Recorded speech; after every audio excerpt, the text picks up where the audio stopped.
여호사나 뒷선 인사하겠습니다. 복 있는 사람이 됩시다. 은혜 받읍시다. 다 잘 될 것입니다. 오늘은 마태복음 14장 22절부터 33절에 있는 말씀을 같이 읽었습니다. 본문 바로 앞에 보면 바로 오병이어의 기적 사건이 기록이 되어 있습니다. 이 사건은 마가복음, 누가복음, 요한복음, 사복음서에 모두 다 나와 있는 사건인데, 예수님께서 보리떡 5개 물고기 2마리로 5,000명을 먹이고 또 12광주리개를 거두게 되는 그런 이야기입니다. 예수님께서 세례 요한에게 물 세례를 받을 때 하늘에서 하나님의 보좌로부터 성령이 비둘기처럼 임하고 성령 세례를 받았습니다.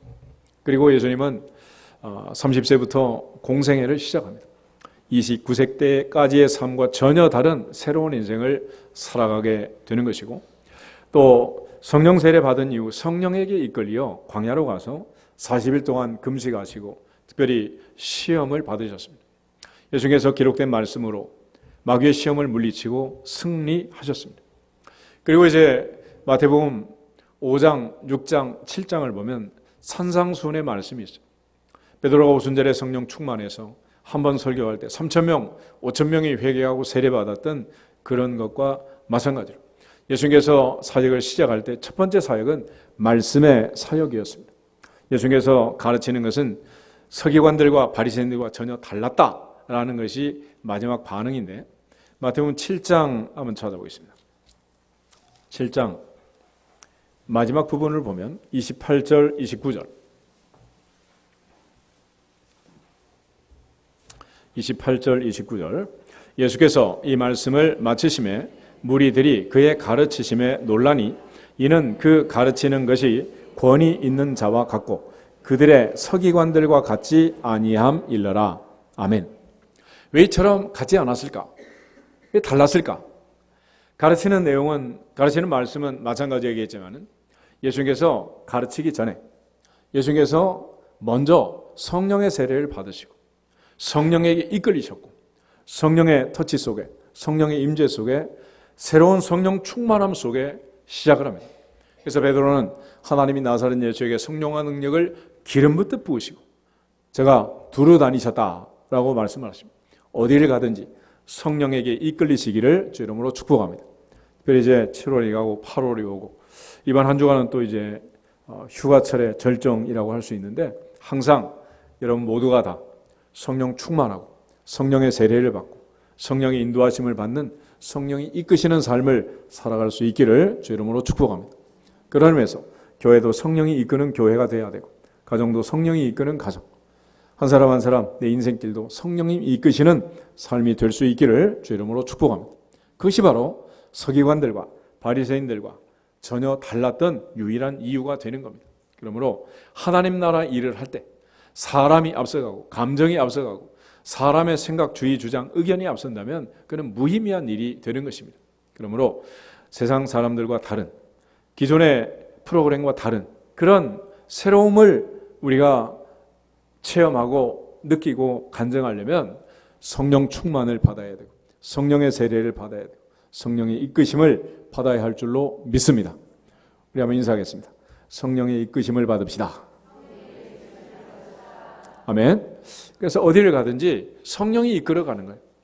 그런 의미에서 걸음을 걷는 것이 걷는 자에게 있지 않고 그 걸음을 지도함이 요 하나님께 있다라고 말했는데, 성령이 이끌어가시면 어디를 가든지 영적으로 충만한, 반드시 의미 있는 일을 하게 됩니다. 심지어 사도 바울은 사도행전 16장을 보면 감옥 안에 들어가요. 귀신 들린 아이를 고쳐주고 감옥 안에 들어갔습니다. 왜 하나님 나라를 감옥에 집어넣습니까? 거기서 기도하고 찬송하고 기도할 때 그 밤에 감옥에 지진이 나고 옥문이 터지는 기적이 일어나게 됩니다. 그런데 그걸 보고 간수장이 자결을 하려고 하는, 그때 사도 바울이 걱정 마라, 우리 도망가지 않았다. 그럴 때 그가 부복하여 선생들아, 내가 어떻게 해야 구원을 얻을 수 있느냐? 주 예수를 믿으라.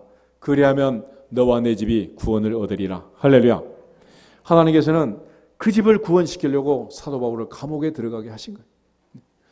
하나님 나라의 계획에는 우연이 없습니다. 모든 것이 필연이고 하나님의 계획 속에 있는 거예요.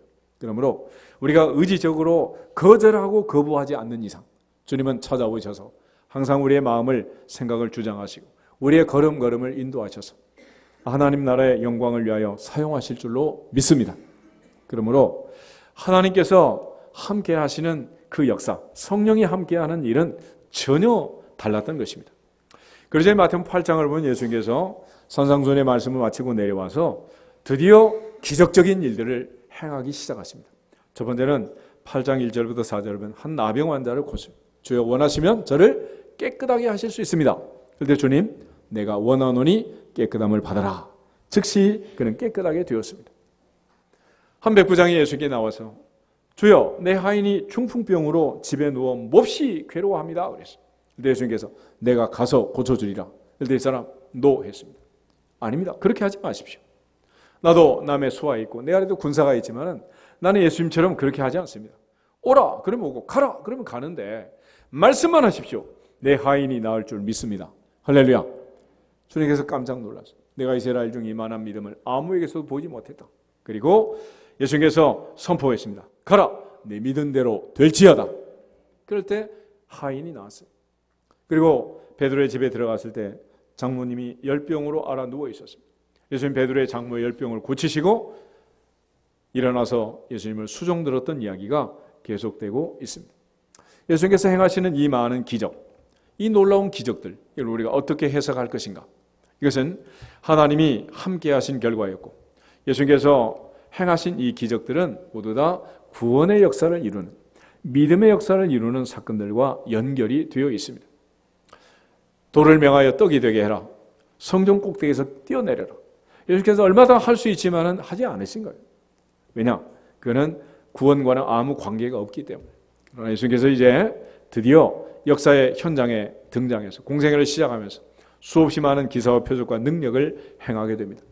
이처럼 예수님께서 십자가의 보혈의 능력과 예수 그리스도의 권세를 가지고 능력 사역을 시작하게 되는데 오늘 이제 마태복음 14장에 보면 오병이어의 기적이 일어나게 되었습니다. 이 놀라운 일 아니겠습니까? 만약에 이런 일이 오늘날도 일어난다면 아마 모든 사람이 경제는 예수다 그러지 않겠어요? 그리고 예수님 대통령 삼으면 뭐 우리나라 경제 해결되고 만백성이 다 먹고 배부르고 문제없다. 2000년 전에도 얼마나 힘들었던 세상이었겠어요. 그런데 그 큰 기적이 일어나고 그 놀라운 일이 일어났는데 예수님께서 그걸 마무리하는 장면이 오늘 22절이에요. 22절, 23절 두 절을 같이 한번 읽겠습니다.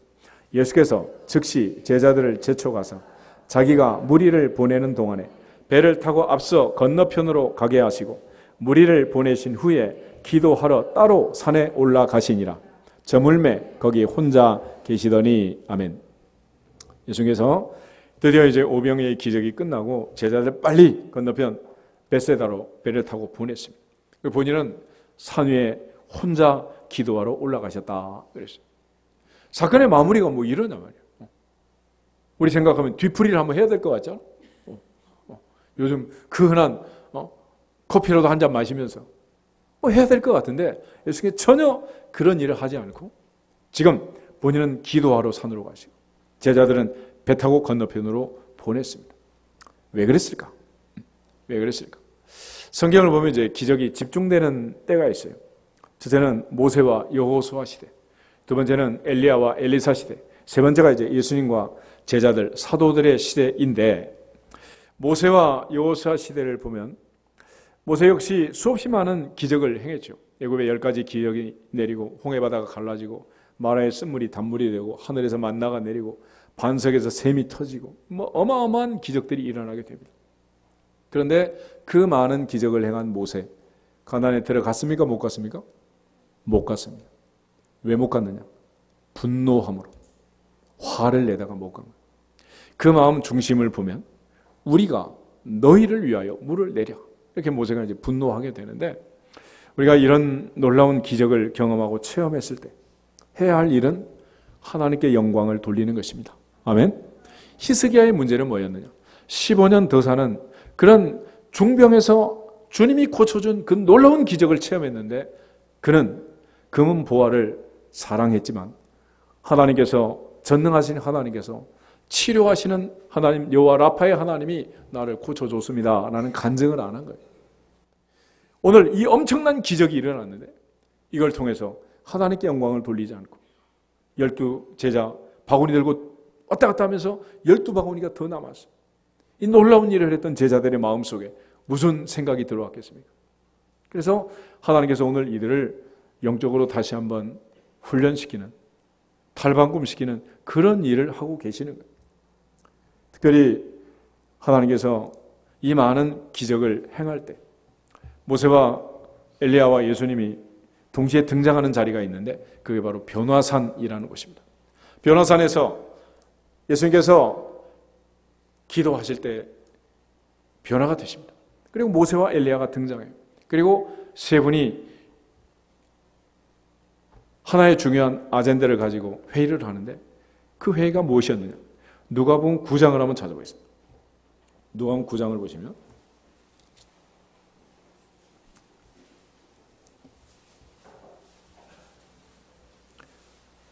30절, 29절, 30절, 31절 세 절을 보면 좋겠습니다.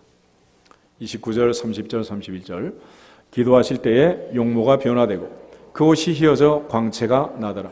문득 두 사람이 예수와 함께 말하니 이는 모세와 엘리야라.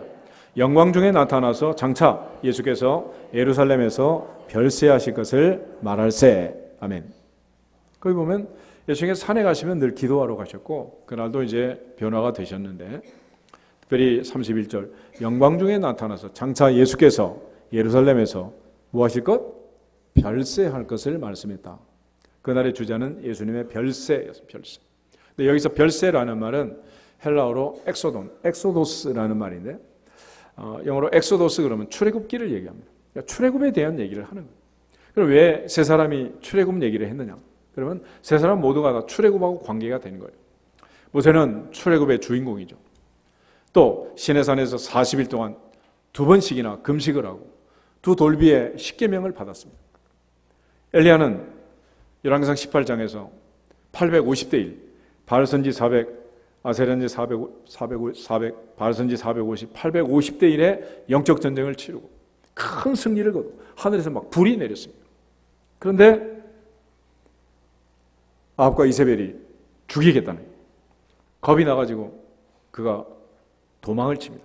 그래서 열왕기상 19장을 보면 로뎀나무 밑에 가가지고 이제는 죽어도 좋습니다. 죽고 싶습니다. 이러면서 막 극도의 탈진 상태에 이릅니다. 천사가 와서 떡과 물을 먹이고 그가 힘을 얻어서 40주야를 달려서 시내산에 도착하게 됩니다. 40주야를 자지도 않고 막 달리게 해가지고 시내산에 도착했는데 그가 도착한 그 자리가 바로 모세가 십계를 받았던 자리와 같은 자리일 것으로 추정을 하는 거예요. 예수님 역시 어린 시절 애굽으로 도망갔다가 출애굽을 하시고 나사렛에 사셨고 또 광야에서 40일 동안 금식기도 하시고 지금 성령의 이끌림을 받고 있는 상태예요. 그러므로 결국 모세와 예수님과 엘리야의 공통점은 뭐냐? 그러면 모세는 모세 오경을 기록했죠. 근데 예수님께서는 요한복음 8장을 보면 가나바다 현장에서 붙잡힌 여인을 돌로 때려 치려는 많은 사람들 앞에 땅에다 무슨 글씨를 쓰셨어요. 땅에 쓴 글씨가 있는데 뭐라고 썼는지는 우리는 알 수 없고 당시 사람들이 그 글씨를 보고 물러갔다 이렇게 얘기하잖아요. 그리고 엘리야는 기록을 남기지 않았습니다. 여러분 책에는 엘리야서가 혹시 있을지 모르는데 내 책에는 엘리야서, 엘리사서 이런 건 없어요. 기록이 없어요. 왜 그랬느냐? 하나님의 나라는 말에 있지 않고 어디에 있다? 능력에 있다. 능력에 있다. 고린도전서 4장에 있는 말씀처럼 하나님의 나라는 말에 있지 않고 어디에 있다? 능력에 있다. 고린도전서 4장 20절인데 결국 예수님도 능력 사역을 했고 모세도 능력 사역을 했고 엘리사도 능력 사역을 한 거예요. 그래서 엘리야는 사르밧 과부의 죽은 아들을 살리는 그런 놀라운 부활의 현장을 목격하게 됩니다. 엘리사는 수넴 여인의 죽은 아들을 살려내는 그런 기적 같은 일을 행합니다. 예수님은 본인이 죽었다가 살아나는 부활의 주인공 아니겠어요? 이처럼 이 놀라운 기적들이 일어나게 되는데 이 기적이 집중되는 이때의 또 하나의 특징은 뭐냐면 아주 강적이 나타납니다. 모세에게는 애굽왕 바로가 있었죠. 엘리야, 엘리사에게는 북쪽 이스라엘의 가장 악한 왕과 왕비 아합과 이세벨이 있었습니다. 그리고 예수님에게는 헤롯 왕과 빌라도를 비롯한 대제사장과 서기관들, 관원들, 장로들, 바리새인들, 심지어 로마의 군병까지 얼마나 많은 적들이 있었는지 몰라요. 그래서 하나님께서 그 많은 적들을 물리치고 타파하기 위해서 우리에게 성령의 능력과 기름 부으심을 주시는 줄로 믿습니다. 그래서 선지자 스가랴는 4장 6절에서 이는 힘으로 되지 아니하고 능력으로 되지 아니하고 오직 나의 성령으로 되느니라. 오직 성령으로 되느니라. 오직 성령으로 되느니라. 성령의 능력이 아니면 이길 수가 없는 거예요. 그래서 이 모든 기적이라는 것은 사람의 힘과 능력으로 된 게 아니라 하나님의 능력이다, 하나님의 기적이다 라는 것을 인정하고 하나님께 영광을 돌리도록 하는 거예요. 그런데 놀라운 사실은 기적이 일어나고 나면 사람은 그거를 누가 했다고 말하고 싶어? 꼭 내가 했다고 말하고 싶은 거예요. 이게 이제 끊임없는 유혹인데, 그래서 교회에서 하는 모든 행사들을 보면 여름 수련회든 뭐든 여하튼 애들이 어디 갔다 오든 뭐를 하든 선교를 갔다 오든 하나님이 하시는 일이기 때문에 다 잘 된다 안 된다? 다 잘 되게 돼 있어. 그건 하나님이 하셨기 때문에. 그럼 우리는 바울처럼 나의 나 된 것은 하나님의 은혜로 된 것이고 내가 모든 사도보다 더 많이 수고했지만 그것도 내가 아니고 나와 함께 하시는 하나님의 은혜입니다 라고 하면 좋은데 꼭 한마디 더 하고 싶잖아. 누가 기여를 했다고? 내가 했다고. 그래서 꼭 뭔가를 차지하고 싶은 이런 얄팍한 유혹이 내 속에 있단 말이에요. 내 속에. 예수님께서 제자들에게 강조하신 것은 바로 그걸 경고하시는 거예요. 그러니까 네가 아니고 누구다? 하나님이다.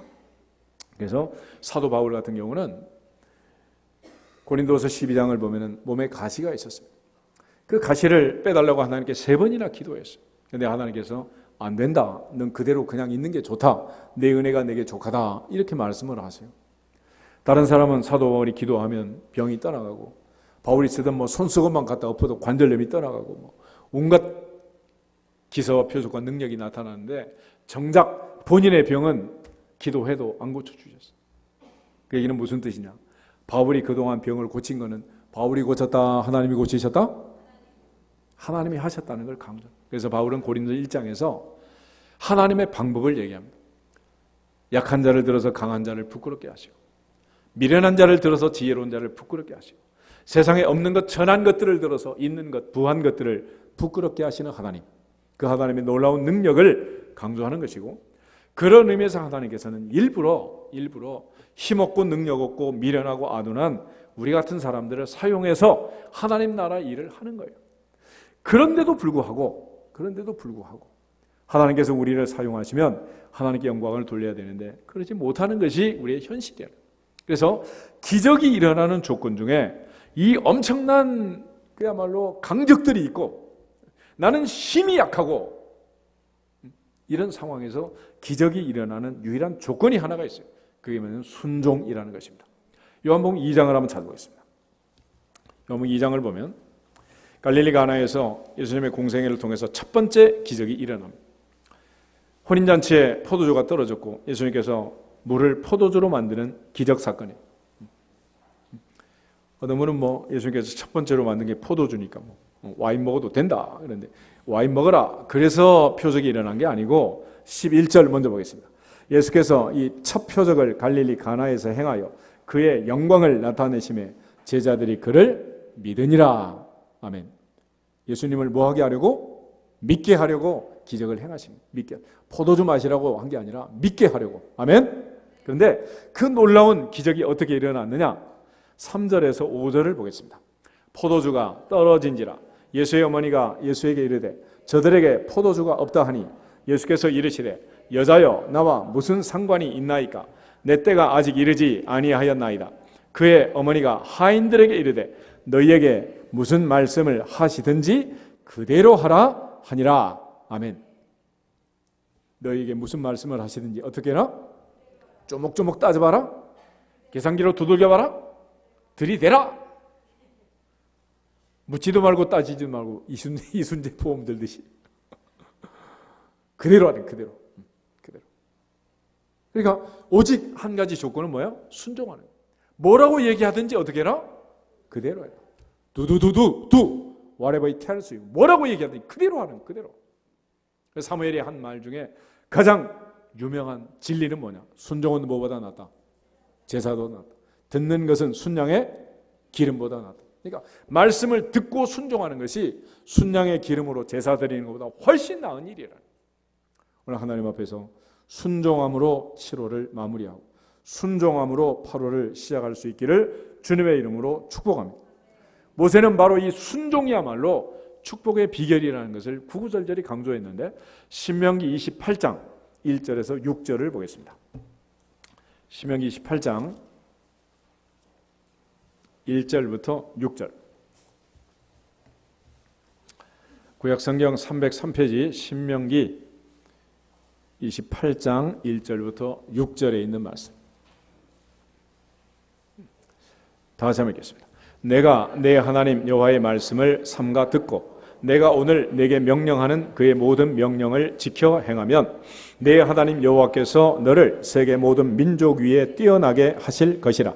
내가 내 하나님 여호와의 말씀을 청종하면 이 모든 복이 내게 임하며 내게 이르리니 성읍에서도 복을 받고 들에서도 복을 받을 것이며 내 몸의 자녀와 내 토지의 소산과 내 짐승의 새끼와 소와 양의 새끼가 복을 받을 것이며 내 광주리와 떡반죽 그릇이 복을 받을 것이며 내가 들어와도 복을 받고 나가도 복을 받을 것이니라.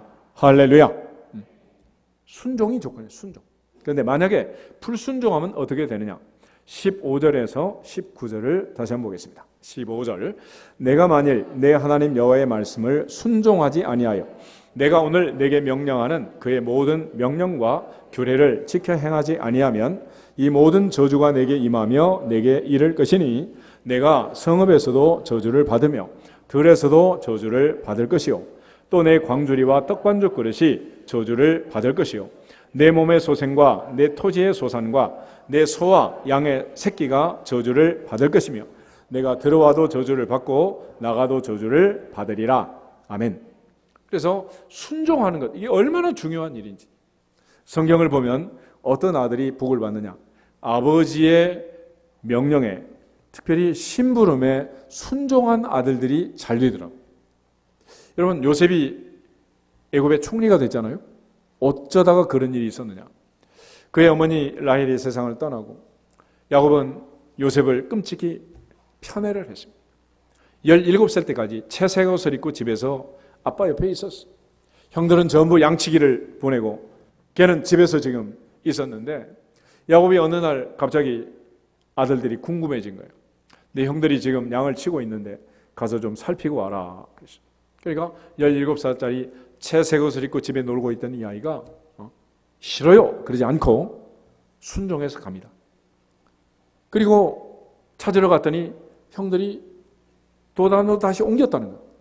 그래서 거기까지 또 찾아가서 형들을 만나게 됩니다. 요셉이 채색 옷을 입고 오는데 한눈에 봐도 요셉이란 걸 모르겠어요. 형들이 작전을 짜요. 어떻게 할까? 죽일까? 살릴까? 요 녀석을 어떻게 할까? 그래가지고 결국은 일단 굴 속에 집어넣습니다. 그런데 나중에 이제 이스마엘 상인들이 애굽에 내려가는 그 상인들에게 그냥 팔아버린 거예요. 그래가지고 애굽에 팔려가서 보디라 집에서 종살이, 감옥살이를 하고 28세 때는 술 맡는 관원장, 떡 굽는 관원장의 꿈도 해몽해주고 그러다가 나이 30이 되어 드디어 마침내 바로 앞에 서게 되고 바로의 꿈을 해몽하게 되고 애굽의 총리가 된 줄로 믿습니다. 뭐하다 그렇게 됐어? 심부름 갔다 그래.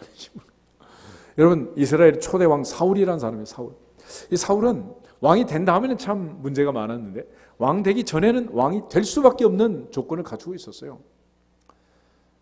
보통 사람보다 어깨 위나 더 큰 아주 거구였는데 이 사울이 스스로 작게 여기고 겸손할 때 왕이 됐다. 사무엘이 이제 나중에 책망할 때 그렇게 말하는데 사무엘이 이제 기름부어 왕으로 삼고 왕을 소개하려고 했는데 왕이 사라졌어요. 왕이 없는 거야. 아니 나타나야지. 나중에 찾아봤더니 제 구대에 숨어가지고 부끄러워가지고 나오지도 못하고 이렇게 순진무구한 등치는 아주 막 다른 사람의 배나 큰 이게 사울 왕이었어요. 그런데 어쩌다가 그렇게 기름을 받은 거냐? 그의 아버지 기스가 염소를 잃어버린 거야. 염소를. 그러니까 아버지가 아들한테 야, 집에 염소가 지금 안 보인다. 염소를 찾아와라. 이렇게 등치가 큰 녀석이 종 하나를 데리고 동네방네 이웃 옆집을 전부 이제 뒤지기 시작하는 거예요. 2박 3일을 다녔는데 못 찾았어요. 그러니까 종이 이러다가 염소가 문제가 아니라 아버지가 우리 걱정하게 생겼습니다. 그러니까 사울이 이 동네에 혹시 선지자가 없냐? 그러니까 마침 그 옆 동네에 지금 선지자 사무엘이 와 있다는 거예요. 그러면 사무엘을 찾아가서 한번 기도를 받자. 그리고 찾아가서 사무엘을 만났는데 사무엘이 첫눈에 반한 거예요. 얘한테 기름을 부어가지고 이스라엘 왕이 된 거예요. 뭐 하러 갔다가? 심부름 갔다가. 다윗이 골리앗을 이기게 되는데 그 전쟁은 어떻게 된 거예요? 다윗은 원래 이제 양치기였잖아요. 말째고. 그러니까 양을 치고 있고 형들은 전부 이제 전쟁터에 전선에 나갔어요. 아버지 이새가 이제 전선이 궁금한 거예요. 그러니까 막내한테 형들이 어떻게 전쟁을 잘하고 있는지 좀 심부름 좀 다녀와라. 그래. 다윗은 심부름을 갑니다. 어디로 가서? 전쟁터로. 여러분 전쟁터로 심부름 가는 거 쉬워요. 전쟁터로 심부름 갔더니 상황을 보니 참 놀라운 일이 벌어지고 있는 거예요. 배틀채 같은 창을 들고 육척 거구 골리앗이 40일 동안 시위를 하는데 사울 왕과 3천의 군사 다윗의 장형 엘리압부터 벌벌 떨고 있는 거야. 이걸 보고 다윗이 막 속이 터져가지고 저 할례 없는 블레셋 사람이 하나님을 모욕하는 것을 두고 볼 수 없다. 그러면서 너는 칼과 창과 단창으로 내게 오지만 나는 내가 모욕하는 만군의 여호와 이름으로 내게 가노라. 그래서 사울이 너무 불쌍하잖아. 그러니까 자기가 벗었던 갑옷을 입혀줬어. 입고 가려고 하니 이게 뭐 사이즈가 맞아야지. 이게 스몰 사이즈가 뭐 3X 라지를 입었으니 이게 뭐 안 맞는 거지. 벗어 던지고 물맷돌 탓을 두고 간 거예요. 한 방에 이마에 적중해서 골리앗을 이기고 돌아오게 됩니다. 그날 이스라엘 만백성이 특별히 여인들이 부르던 노랫가락이 사울은 천천히요 다윗은 만만이다. 놀라운 기적을 행하게 된 거예요. 그래서 그 사건 때문에 결국 다윗은 왕이 될 때까지 피난 생활을 하게 되고 사울이 죽고 왕이 되는 그런 놀라운 기적의 주인공이 되는 거예요. 전쟁터에 뭐하러 갔다가? 심부름 갔다가. 그러니까 오늘 집에 가서 아들, 딸 있으면 심부름을 시켜. 엄마가 지금 소파에 가야 되는데 너무 바쁘니까 좀 갔다 와라. 그러면 그러고 가는 녀석은 전 재산을 물려줘도 돼. 근데 싫어요. 그런데 오늘부터 용돈 금지, 모든 것 금지 끊어. 걔들은 가능성이 없는 거예요. 그러니까 순종이 뭐보다 낫다고? 제사보다 낫다. 그러니까 하나님께서도 어떤 사람을 기뻐하신다? 순종하는 사람. 그래서 지금 예수님의 말씀에 순종하고 12제자가 지금 기적을 행했잖아요. 근데 지금 그 기적의 현장이 지난 다음에 여러분 생각해 보세요. 뒤풀이를 해도 지금 시원찮을 판이야. 제자들의 마음속에 헛바람이 들었을까 안 들었을까? 얼마나 빵빵하게 들어갔겠어요. 예수님 스스로도 지금 뭐 절제가 잘 안 되는 거예요. 그래서 하나님 앞에 가서 기도하시고 제자들을 건너편으로 보내는 거예요. 근데 그날 밤 그 바다에 큰 풍랑이 일고 예수님께서 밤 4경에 제자들을 찾아오게 됩니다. 밤 4경이라는 것은 시간이 새벽 3시부터 아침 6시까지 우리 새벽 기도하는 주로 그 시간인데 그러니까 초저녁부터 시작해가지고 그냥 밤새워 지금 막 6시간, 7시간을 지금 막 사투를 벌이고 있는 거예요. 그 큰 기적의 주인공들이 이제 풍랑 앞에서 죽음을 두려워해야 되는 그런 상황에 떨어지고 만 것입니다. 예수님께서 제자들을 즉시 보냈다 그랬는데 보낸 이유는 그래서 이제 크게 두 가지로 찾아볼 수가 있는데 첫째는 요즘 이제 우리 휴가철인데 예수님의 제자들을 잠시 쉬게 하는 그런 의미가 있어요. 마가복음 6장을 한번 찾아보겠습니다. 마가복음 6장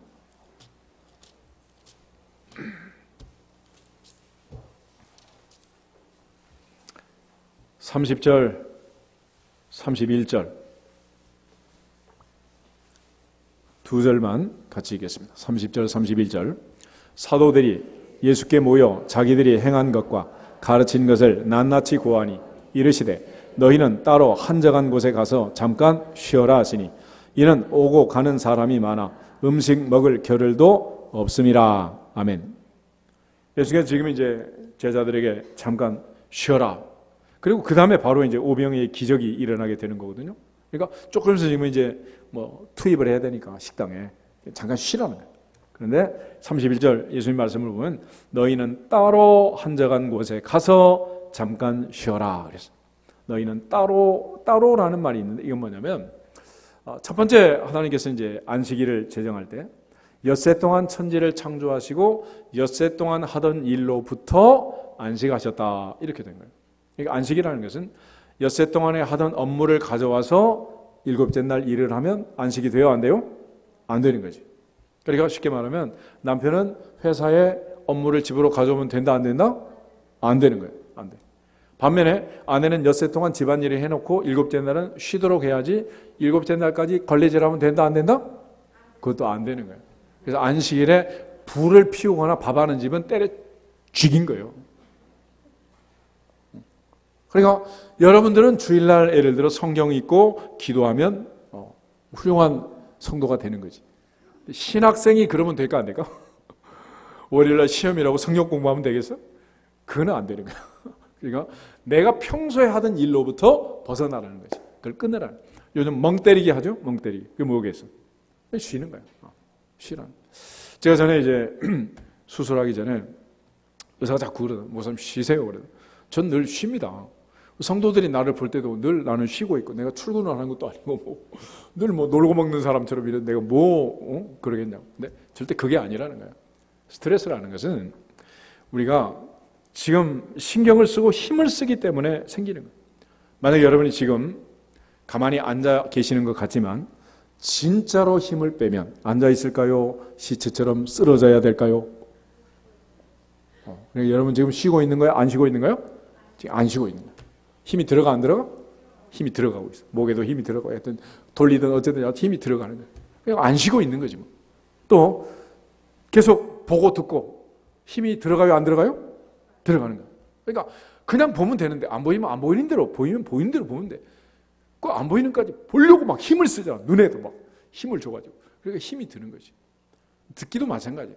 들리면 들리는 대로 안 들리면 안 들리는 대로 그냥 들어가면 되는 거지. 손자한테 누구한테 전화 왔니? 알아서 뭐 하려고. 자꾸 힘을 써서 막 듣는 거야.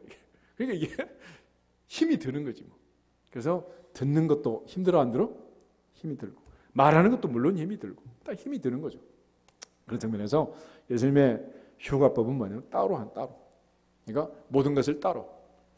그러므로 주부들은 입원하면 집이 걱정이 돼가지고 그냥 아무것도 안 하고 있으니까 집에 가서 쉴래요. 그래. 집에 가서 쉬는 주부가 있을까 없을까? 눈에 보이는 게 다 일인데 쉬어지냐고. 그러니까 휴가는 떠나가네. 어디로 갔느냐? 한적한 곳에 가서. 그러니까 한적한 곳이 뭐겠습니까? 결국은 우리가 이제 일단 내 몸에 병이 들거나 어떤 중병이 오거나 그러면 일상을 계속해야 된다, 떠나야 된다? 떠나야 돼. 환경을 바꿔줘야 돼. 그러니까 눈에 보이는 것, 보이는 사람, 보이는 환경, 풍경 그대로 보고 있으면 전혀 달라지지가 않아. 떠나야. 그리고 한적한 곳으로 가는 과정 자체가 또 쉬는 거지. 그런데 요즘 우리는 지금 너무 한꺼번에 막 움직이다 보니까 휴가철에도 스트레스를 너무 많이 받는데 이번 한 주간 지금 엄청 움직인다 그러잖아요. 외국은 보통 12달 자기 원하는 때 쉬지만 우리나라는 그렇게 쉴 수가 없다 그래요. 왜냐하면 명절이고 휴가철이고 쉴 때 같이 쉬어야지 그때 나 혼자 일한다고 해봐 일이 안 된대. 아무도 연락을 안 받아. 하루 종일 쉬어야지.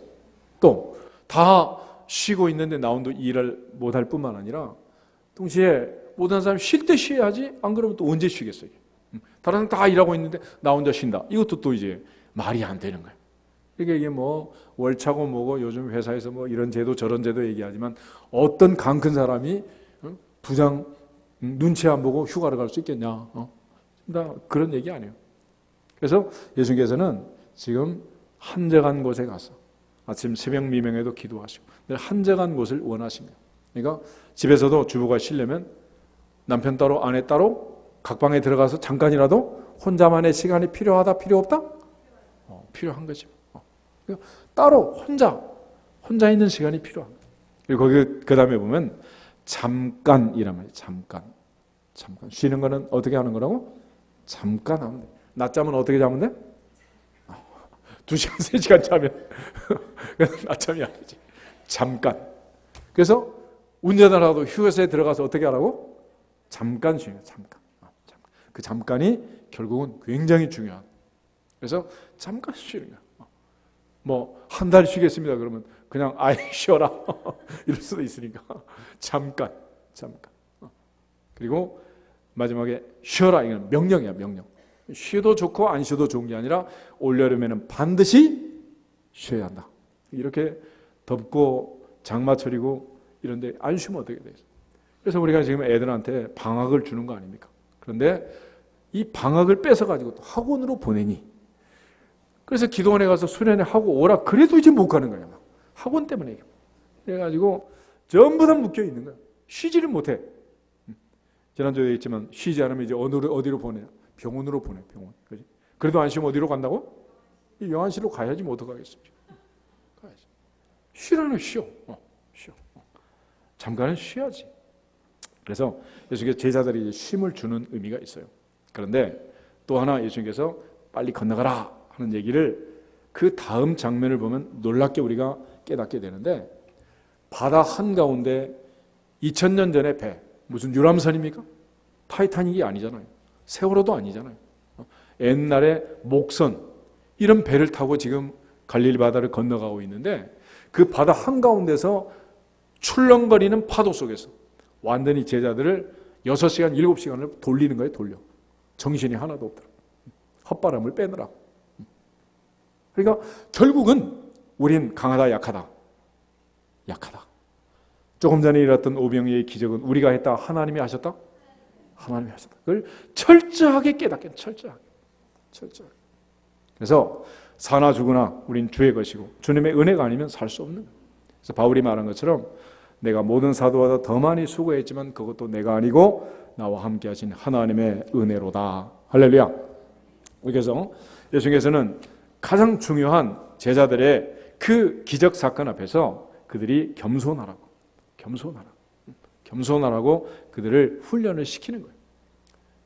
잠언 16장 18절을 보면 교만은 패망의 선봉이요 거만한 마음은 넘어짐의 앞잡이다 그랬습니다. 그러면 신앙생활하면서 어떻게 해야 우리가 살아나는 거냐? 교만을 물리치고 교만하지 않아야 돼. 그래서 교회 안에서는 사역자들도 다 마찬가지예요. 무슨 사역을 하든지 교만이 틈타면 망하게 돼 있습니다. 교만이 틈타면 스스로 무너지게 되는 거예요. 내가 했다라는 생각을 가지면 끝나는 거예요. 그게 소위 말하는 공로 사상이라는 것입니다. 그래서 항상 우리는 은혜 사상을 가지고 사울이 바울 된 것처럼 바리새인이 크리스천이 된 것처럼 하나님의 은혜만을 사모하고 하나님의 은혜 안에 거할 수 있기를 주 이름으로 축복합니다. 우리 한번 인사하겠습니다. 모든 것이 하나님의 은혜입니다. 그래서 예수님께서 기적을 행하신 후에 기도하러 산으로 가셨고, 제자들은 어차피 기도도 안 하고 기도 시간에 잠자는 애들이니까 바닷속에서 훈련을 시키는 거예요. 누구 말대로 갈릴리 바다 세탁기에 돌리고 또 돌려가지고 완전히 그냥 헛바람을 빼는 거죠. 그래가지고 지금 베드로를 통해서 우리에게 주는 중요한 교훈이 본문에 들어있습니다. 첫 번째는 우선순위 문제입니다. 우선순위. 여러분 보세요. 기적이 먼저가 아니다. 백성들의 환호가 먼저가 아니다. 뒤풀이가 문제가 아니다. 그보다 먼저 할 일은 기도하는 일이다. 예배하는 일이다. 감사하는 일이다.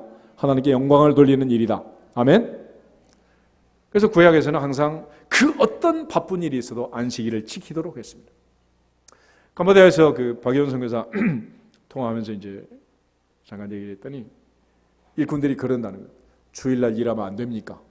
그러면 따박따박 임금을 주는데 주일날 하고 싶어 하기 싫어? 주 6일째 하고 싶어? 7일째 하고 싶어?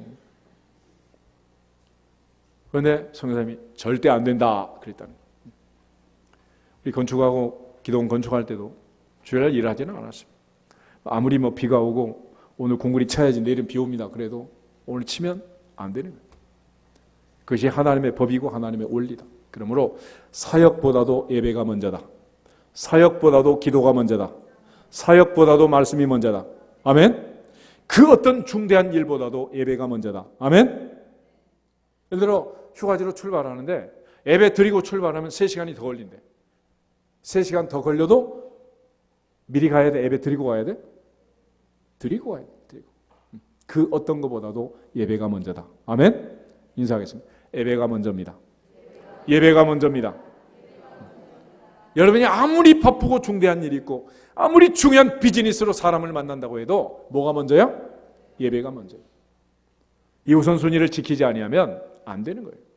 아무리 놀라운 기적이 일어나고 12광줄이 거뒀다고 해도 하나님 앞에 먼저 기도하고 먼저 엎드려 무릎 꿇고 겸손해야 하나님은 교만한 자를 물리치시고 겸손한 자에게 더욱 큰 은혜를 주시느니라. 아멘. 또 하나, 그 풍랑이는 한 바다에 들어가서 예수님 말씀에 순종해서 갔더니 좋은 일이 있는 게 아니라 바람이 일어나고 고난을 당하고 어려운 일을 당했습니다. 그리고 모두가 죽게 됐다고 두려워 떨고 있습니다. 그때 예수님께서 바다 위를 걸어오셔서 27절 이렇게 말합니다. 안심하라. 나니 뭐 하지 말라? 두려워하지 말라. 두려워하지 말라.